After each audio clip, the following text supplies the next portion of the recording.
Hi guys, so meron nagtanong dito sa akin kung paano ba mag-print sa 4R na photo paper. Sa photo paper pero kinat ko into 4R para makita inyo. Tinay ko taga, so ipapakita ko sa inyo kung paano ba para hindi maputol yung pag-print niya ng ID gamit ang 4R. So, punta tayo sa layout, punta ka sa size.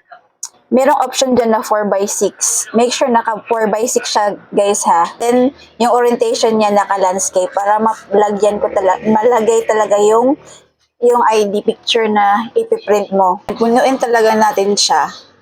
Bali, i-fill natin yung 4R na papel ba. So, ipiprint na natin. Print. O nating printer.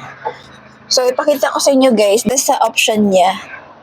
'Di ba? Merong 4x6. Ito yung 4R. So ilagay natin siya dito.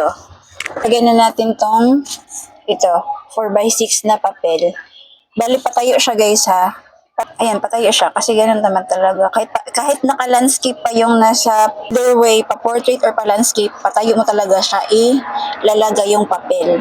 Pa-ruler yan siya, guys. So hindi ka na naka-adjust na yung ruler niya para hindi siya magtabingi.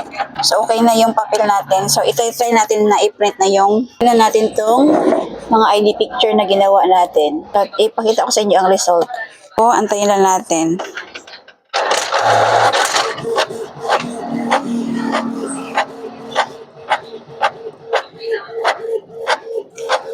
Oh, ayan, di ba?